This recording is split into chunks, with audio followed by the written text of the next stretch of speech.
Maintenant, on va aller dans la prédication. Vous savez qu'on est dans Éphésiens, chapitre 4.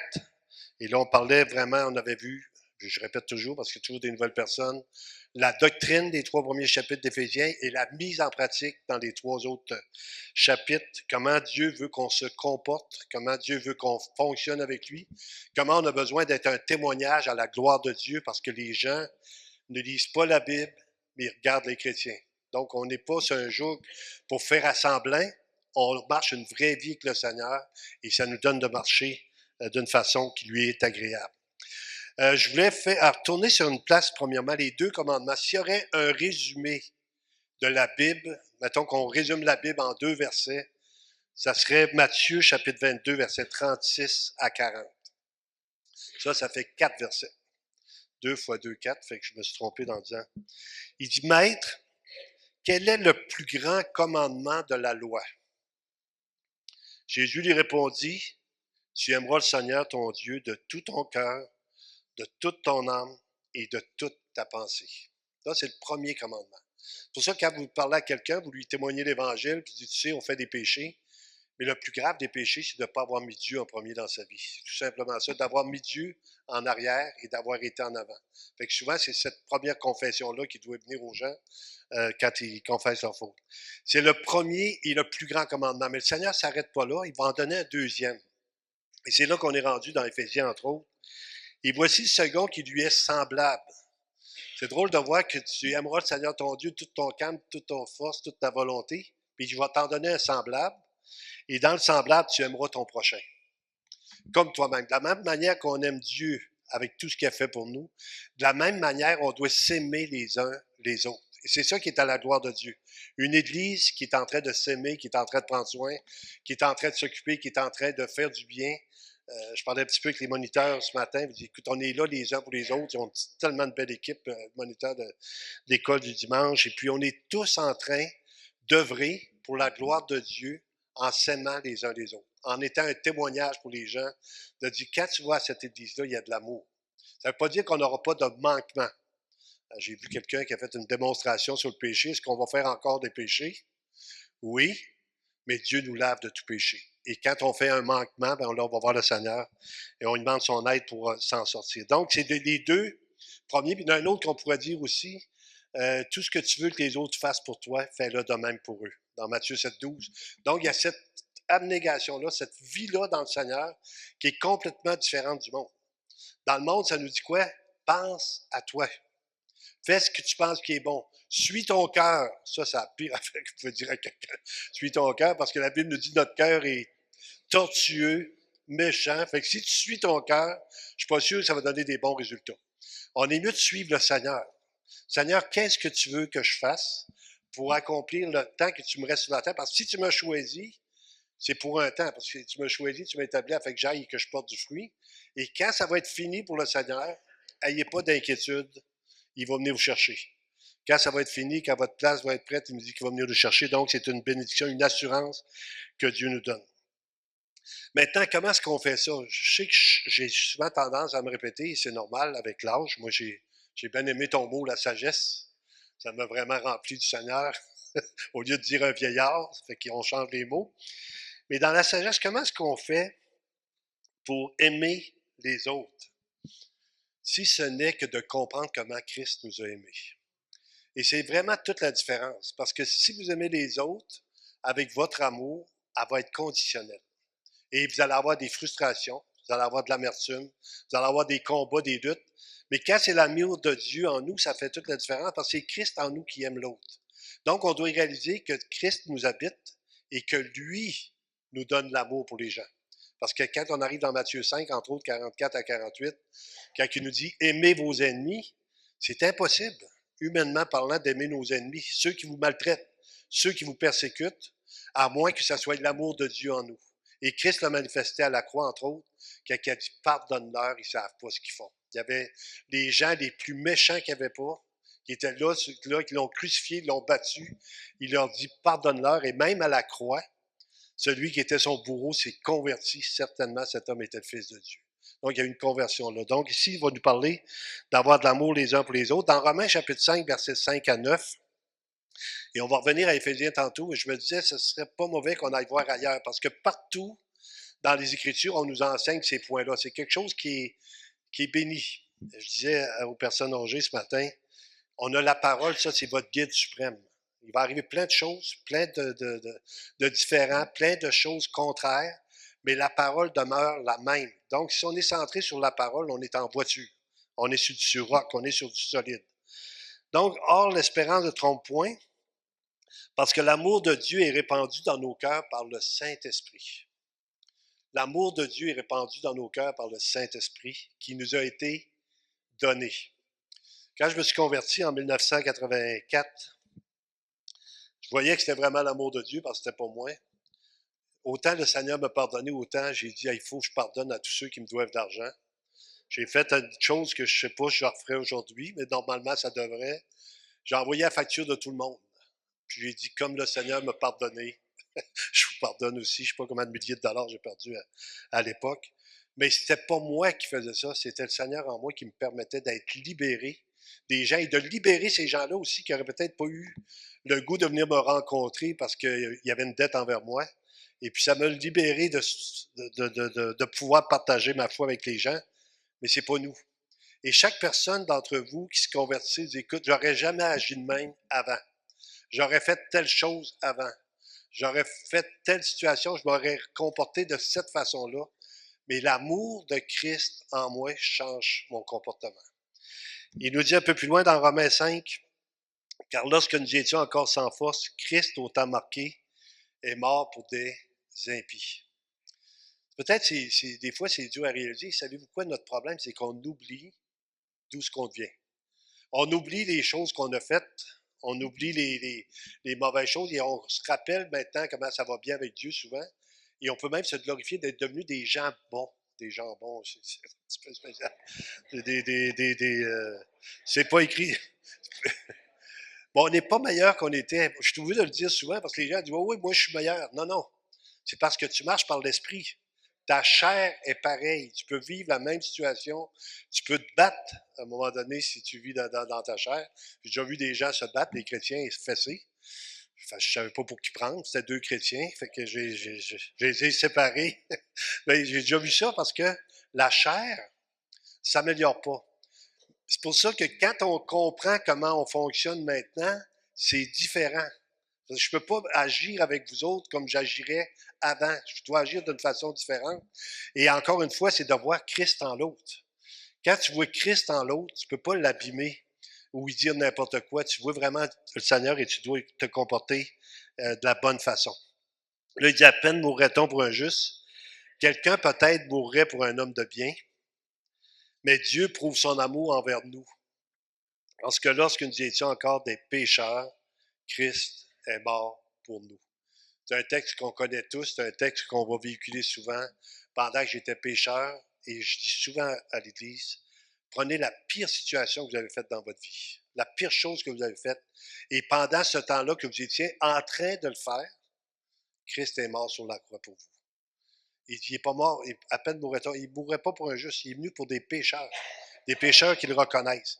Et ça change toute notre optique après ça, quand notre comportement les uns avec les autres, parce qu'on va dire, je ne méritais pas cette grâce-là. Dieu me l'a fait, donc je dois aussi faire grâce à l'autre qui est mon voisin. À plus forte raison, maintenant que nous sommes justifiés par son sang, serons-nous sauvés par lui de la colère. Donc ici, il y a cette certitude qu'on est déclaré juste. C'est une déclaration formelle. On a été déclaré juste, on va être sauvé par lui de la colère. Maintenant, on est ses enfants. Et je suis plus en train de constamment revenir sur comment faire pour être sauvé parce que c'est arrivé une fois pour toutes. Maintenant, je vais dire, qu'est-ce que je fais après que je suis sauvé? Comment je vais aller vers les autres? Comment je vais prendre soin des autres? 1 Jean chapitre 4, versets 11-12. 1 Jean chapitre 4, versets 11 et 12. Bien-aimés, si Dieu nous a ainsi aimés, nous devons aussi nous aimer les uns les autres. Si Dieu nous a ainsi aimés, nous devons aussi nous aimer les uns les autres. Il dit, personne n'a jamais vu Dieu. Je pose toujours la question. Est-ce qu'il y en a qui ont vu le Seigneur?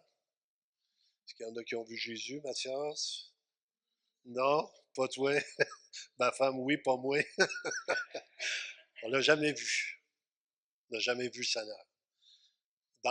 c'est dans Pierre qui dit, vous qui l'aimez sans l'avoir vu, vous réjouissant d'une joie merveilleuse, vous obtiendrez le salut de vos âmes pour prix de votre foi. On ne l'a jamais vu et on ne le verra pas. Mais il dit, si nous aimons les uns les autres, personne n'a jamais vu Dieu. Si nous nous aimons les uns les autres, Dieu demeure en nous. C'est même une condition que le Seigneur agit en nous quand on est en train d'aimer l'autre personne. Et son amour est parfait en nous. Son amour est parfait en nous. Ça termine là. La manifestation du disciple, Jean 13, 34, 35. Et je vous donne un commandement. Moi, je trouve ça tellement beau parce que quand Dieu nous donne un commandement, il ne nous donne pas quelque chose d'impossible. Hein? Si vous donnez un commandement à vos enfants, vous dites à votre petit bonhomme de 2 ans d'attacher ses lacets, de faire son lit et de passer la balayeuse, et qu'il ne le fait pas, et que vous y sacrez une volée, vous êtes un très mauvais parent. Parce que c'était pas possible pour lui. Juste de sacrer une volée, c'est pas correct. Là, fait que c'est pas... Mais Dieu va nous demander quelque chose qui est possible parce que c'est sa grâce en nous qui va nous aider à l'accomplir. C'est pour ça qu'on est capable de marcher dans une nouvelle unité chrétienne, de travailler en équipe, de faire les choses parce que Christ en nous nous accompagne. Donc, aimez-vous les uns les autres comme je vous ai aimé. Tantôt, on a vu d'aimer les autres comme nous-mêmes, mais ici, comme Christ nous a aimés, c'est puissant comment le Seigneur nous a aimés. Regardez les textes là-dessus, on vient de voir Romain, entre autres. Il nous a aimés. Il a envoyé, il a donné ce qu'il y avait de plus précieux. J'avais déjà entendu dans une prédication, Dieu nous aime plus que Jésus. Ça fait un choc, ça, quand tu entends ça en prédication. Ben, il dit, oui, il a donné Jésus pour nous sauver. Il nous aimait tellement qu'il a donné ce qu'il y avait de plus précieux. Je ne suis pas prêt à dire que Dieu aime plus nous autres que Jésus, là. Mais ça nous montre comment son amour est grand. Son amour est tellement grand envers nous qu'il nous amène après ça à avoir autant d'amour pour les autres. C'est comme si on multiplie l'amour de Christ dans ce monde. Quand Jésus était à une place, il aimait les gens, mais il est encore limité. Quand à un moment donné, il dit, je vais vous envoyer le Saint-Esprit, le consolateur, et vous allez être mes témoins à Jérusalem, en Judée, en Samarie. Donc, l'amour de Christ s'est répandu comme une traînée de poudre par chacune des personnes qui l'avaient connu. C'était le témoignage le plus, par excellence, qu'il y a jamais eu. Il y a eu un réveil inimaginable. Et jusqu'à aujourd'hui, le christianisme demeure encore ce qu'il y a de plus puissant dans le monde. Il y a des réveils partout dans le monde. Hein. Fiez-vous pas à ce qu'on vit dans notre région. Mais il y a des réveils partout dans le monde présentement. J'ai regardé en Chine, en Inde. Je vous ai dit ça il y a 2 semaines. En Inde, là, ils ont une église qui a 300 000 personnes. Les gens se convertissent à tour de bras, malgré la persécution, parce que c'est pas la religion officielle de l'Inde. Puis plus que les chrétiens sont persécutés, plus qu'ils s'aperçoivent qu'ils sont dans la vérité. C'est comme si, s'ils me persécutent, puis moi, je vais l'aimer encore plus. Je vais lui faire du bien encore plus. Donc, partout dans le monde, présentement, il y a un genre de réveil incroyable par l'amour que les gens donnent aux autres qui sont leurs voisins. Vous aussi, et je vous donne un commandement nouveau, je vous ai aimé comme vous aussi aimez-vous les uns les autres. À ceci, tous connaîtront que vous êtes mes disciples. Donc, il y a un but à ça. Les gens sachent qu'on lui appartient, qu'on appartient au Seigneur, si vous avez de l'amour les uns pour les autres. Donc, si on peut dire la façon de savoir que Dieu est avec nous, c'est de la façon qu'on se comporte les uns avec les autres. C'est pas de la façon qu'on adore le dimanche matin, en fermant les yeux, en mettant notre main dans l'air, en louant le Seigneur. Ça, on ne sait pas ce qui se passe dans notre tête. Hein? Ça peut être super, là. Puis on l'a fait ce matin, on a adoré le Seigneur. Moi, j'étais bien béni de ça. Mais si vous vous aimez les uns les autres, c'est le plus grand témoignage pour les gens. Je les ai vus ensemble, ils s'aidaient, ils s'entraidaient, ils se bénissaient, ils s'aimaient, ils se faisaient du bien, ils s'accompagnaient dans les difficultés. C'est vraiment là que l'amour de Christ est vivante. On a un Jean chapitre 5. Ah non, attendez, 1 Jean 3,16. Non, attendez un petit peu, Jean 3,16. Ouais, merci de me mettre à l'ordre, mon ami. Oui, Haïti, ça vient de monter. Sylvain vient de sortir 500 pièces. 3850 pour Haïti. On vient de monter de 500 pièces. Fait que ça, c'est vraiment le Seigneur qui l'a envoyé là, parce qu'on ne l'avait pas tantôt. Non, non, non. On l'avait, mais on l'avait mal compté. Ça tombe pas de même. Là. Deux versets semblables dans les Écritures. Jean 3,16 puis 1 Jean 3,16. Avez-vous déjà fait la similitude entre les deux? Jean 3,16 puis 1 Jean 3,16. Jean 3,16, car Dieu a tant aimé le monde qu'il a donné son Fils unique, afin que quiconque croit en lui ne périsse point, mais qu'il ait la vie éternelle. On le connaît tout, hein? C'est le verset, on apprend ça en sortant du berceau pratiquement. Et le deuxième, 1 Jean 3,16. 1 Jean 3,16.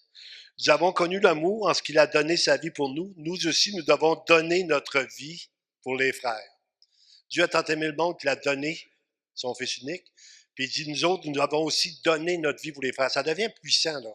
C'est pas seulement une petite collégialité de personnes qui sont ensemble, puis qui ont du plaisir, puis qui vont manger au restaurant, puis qui ont du fun. Non, non, c'est une communion du Saint-Esprit qui fait qu'on est prêt à être là, puis à mourir même pour l'autre, à donner notre vie pour l'autre, comme les mères envers leurs enfants.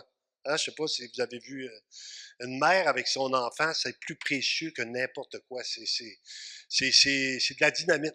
Tu regardes ça, tu te dis, écoute, c'est trop beau. On voit moi, je regarde beaucoup d'émissions sur les animaux, mais tu vois aussi, va pas toucher au veau de la mer, va pas toucher au petit lion, va pas toucher au petit ours. Ah, la petite pluche, hein? On va aller flatter la petite pluche. La mère en arrive en arrière, elle va t'en montrer une pluche, elle te donne une plaque par la tête. Non, non, c'est comme, c'est un amour qui est au-delà. C'est un amour il y a personne qui fait peur à une mère qui protège son enfant, peu importe la grosseur. Fait qu'ici, c'est un peu comme ça. Le Seigneur nous demande d'avoir le même amour que lui a eu pour nous, en donnant son Fils. Il dit, vous autres aussi, donnez votre vie pour les frères. Là, les gens vont me dire, ça commence à être gros. C'est gros, mais c'est possible à cause de Dieu, à cause de Jésus, à cause de son amour. Mais on n'est pas obligé de le faire aujourd'hui, là. Vous n'êtes pas obligé de mourir pour votre frère. Vous n'avez pas besoin de le faire non plus. Mais vous avez besoin de dire, hey, mon frère, c'est précieux, je vais en prendre soin. C'est quelque chose que Dieu m'a accordé. 1 Jean 5, 1 à 4. 1 Jean chapitre 5, verset 1 à 4. Quiconque croit que Jésus est le Christ est né de Dieu. Et là, ça nous parle de ses commandements. Quiconque croit que Jésus est le Christ est né de Dieu, et quiconque aime celui qui l'a engendré aime aussi celui qui est né de lui.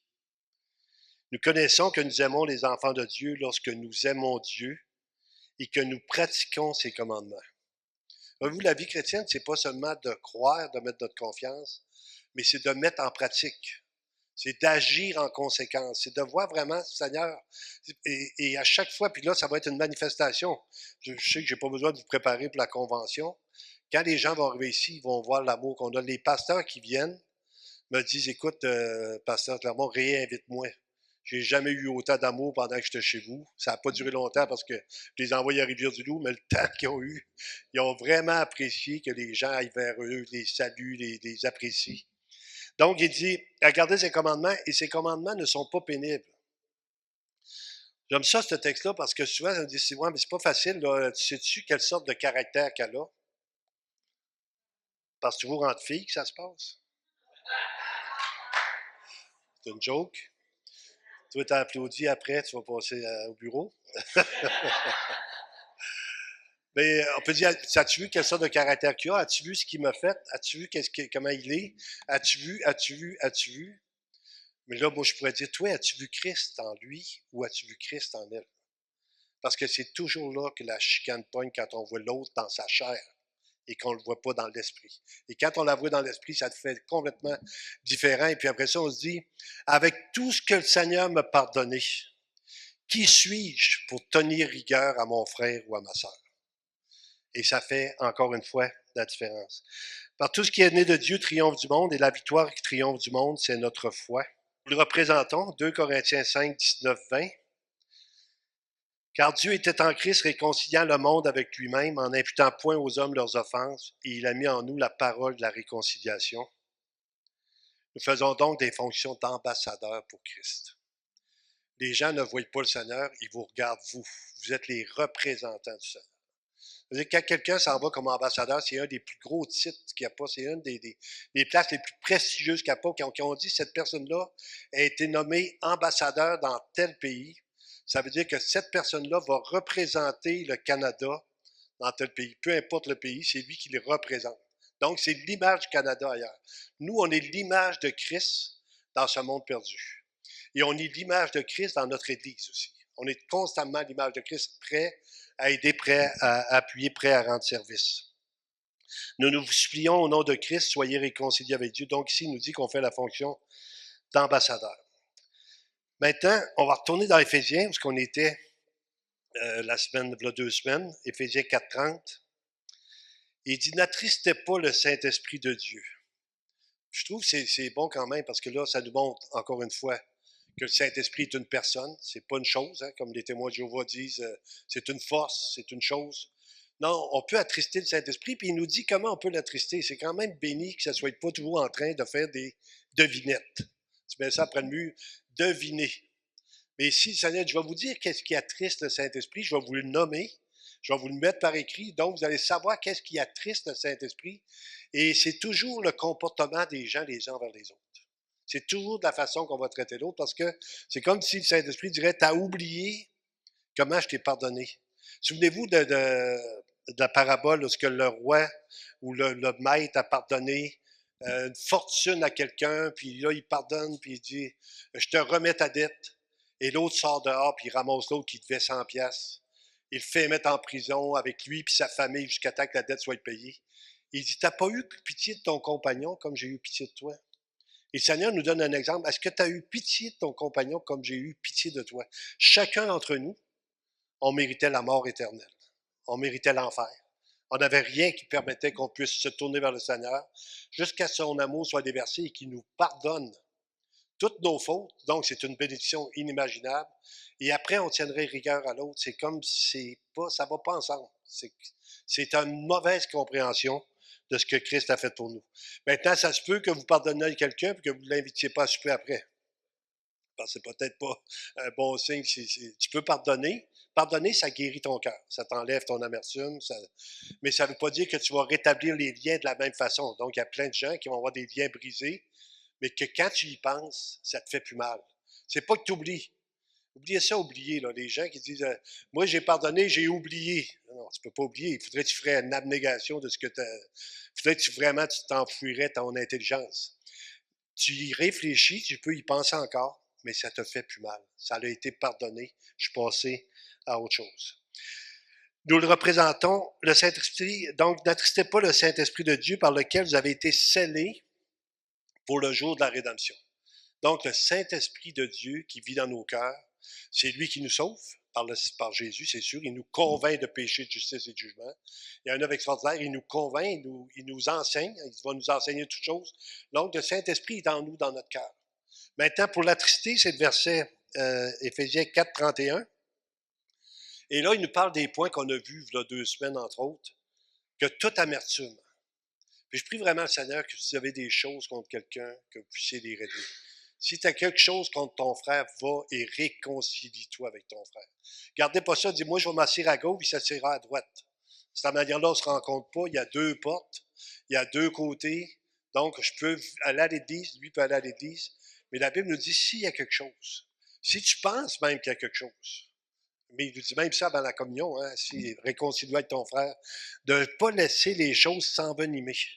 De ne pas les choses devenir trop graves, pour plus que ça soit à un moment donné, tu dis, il y a 2 frères qui s'étaient chicanés, et puis ils avaient coupé leur relation l'un avec l'autre, il n'y avait plus aucune relation, et ça faisait 30 ans qu'ils ne s'étaient pas parlé, et quelqu'un a dit, tu pourrais aller voir ton frère pour te réconcilier avec lui, il dit, je ne sais même pas pourquoi on n'est plus ensemble.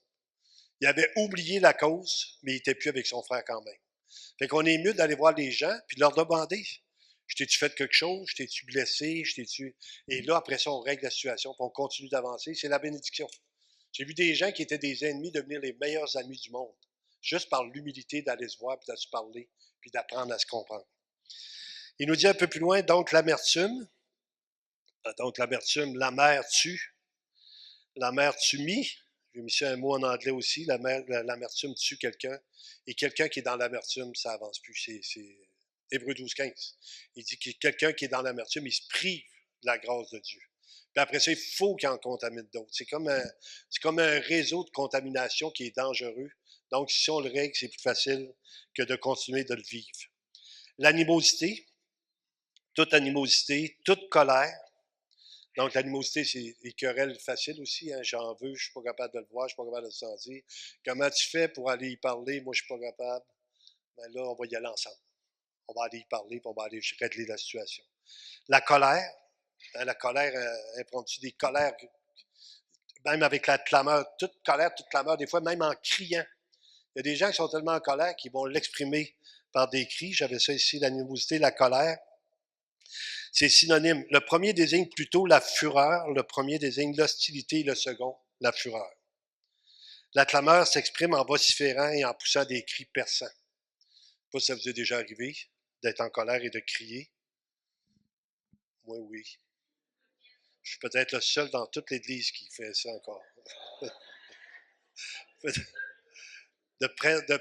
On appelle ça à un moment donné perdre lumière. Ça vous est déjà arrivé de perdre lumière? C'est peurant, là. C'est vraiment épeurant, quelqu'un qui perd lumière. Puis là, il peut dire n'importe quoi. Il n'y a plus de paroles sensées, c'est comme des paroles blessantes. Et puis là, c'est vraiment ça sort. Ben, il dit de l'abondance du cœur que la bouche parle. Fait que quand ça sort, ça veut dire que c'est ce qu'il y a en dedans. Fait que c'est pas trop beau à voir des fois. Fait que là, on doit dire, Seigneur, tu vas m'apprendre à aller voir la personne, puis là, à demander pardon. Puis l'humilité va toujours vous garder en famille. L'humilité, l'orgueil va vous empêcher de marcher avec Dieu, mais l'humilité, d'avoir l'autre, de le voir au-dessus de vous-même, c'est tous des enseignements bibliques qui se font par le Saint-Esprit qui habite en nous. Donc, c'est lui qui va nous aider dans ces choses-là. Donc, ici, la clameur s'exprime en vociférant et en poussant des cris. Toute calomnie, et la calomnie, hein? On a déjà parlé encore à l'Église. J'en reviens sur les choses, mais je me dis, la calomnie, c'est de détruire la vie des autres. Hein? Tuons-le avec la langue. Vous avez vu, on avait parlé dans Jérémie 18, 18. Quand tu détruis la réputation de quelqu'un, je ne sais pas, je vais vous donner un exemple. Monsieur Otis, vu que vous êtes tranquille, on va parler de vous. Monsieur Otis, saviez-vous qu'il avait déjà volé 25 000 $ dans une caisse populaire? Saviez-vous que c'est pas vrai? Avez-vous vu votre réaction? La première réaction, c'est un voleur. Hein? Là, j'espère que ça va être enregistré. Il faut coupe pas les bouts là-dessus. Là.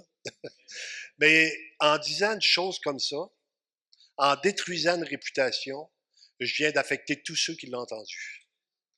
On était tous prêts à dire hey, c'est pas drôle. Ben, il était tranquille, mais je pensais pas qu'il faisait des choses de même.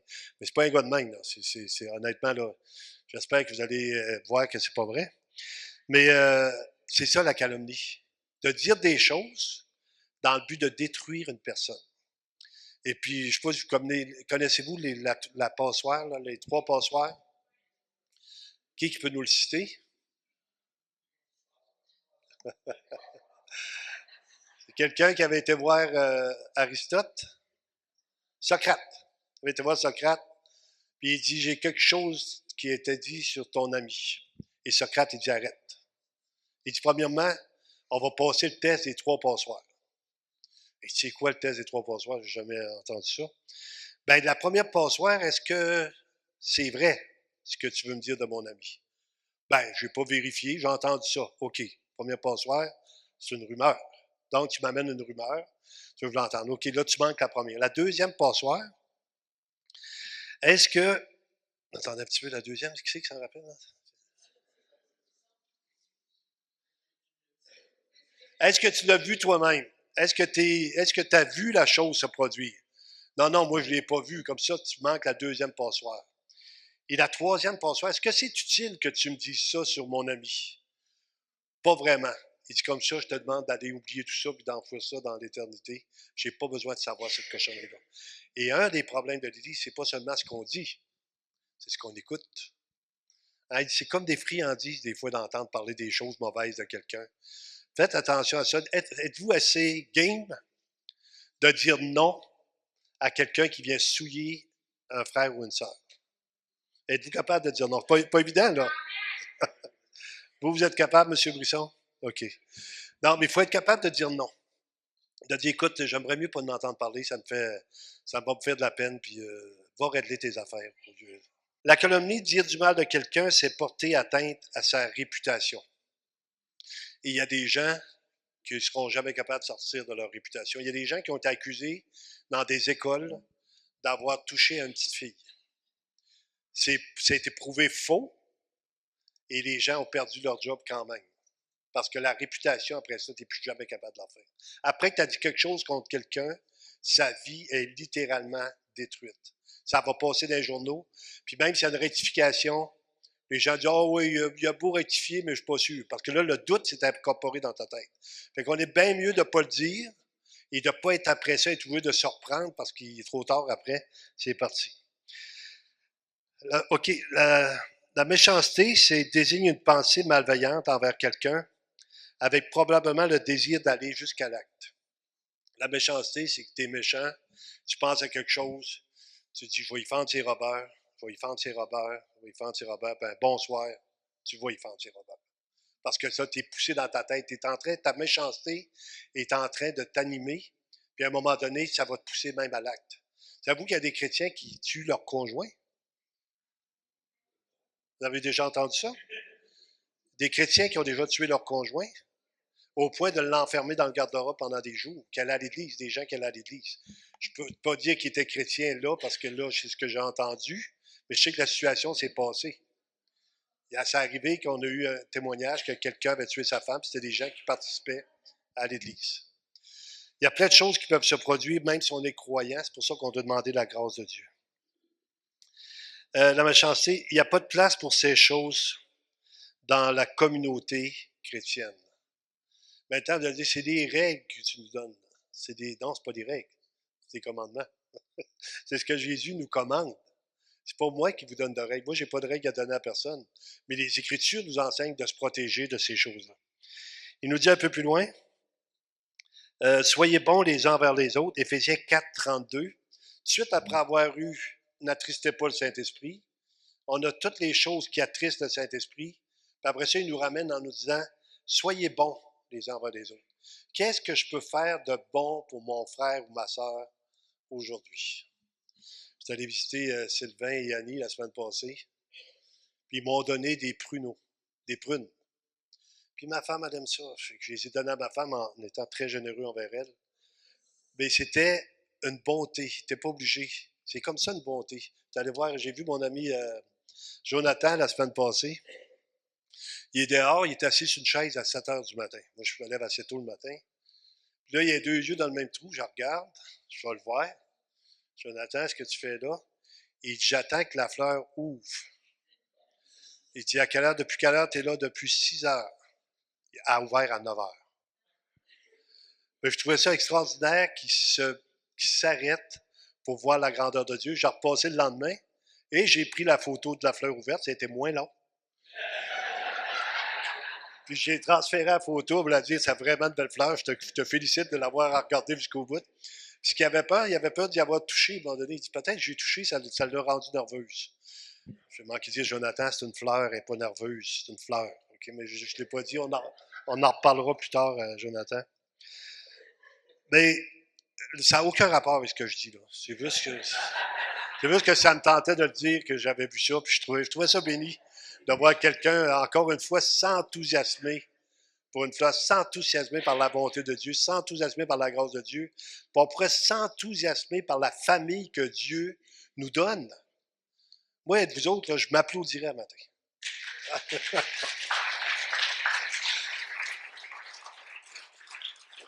Quelle famille merveilleuse, quelle gloire, quelle grâce que Dieu nous fait d'être les uns avec les autres.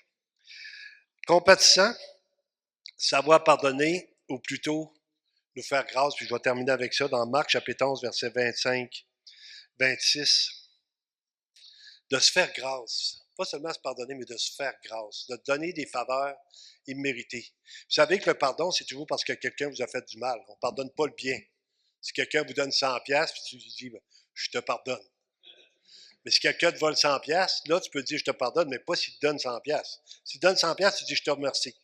S'il te vole 100$, tu dis, je te pardonne. Là, c'est une autre chose. Et ici, il parle du pardon. Et le pardon, c'est une grâce, un peu comme le Seigneur l'a fait envers nous.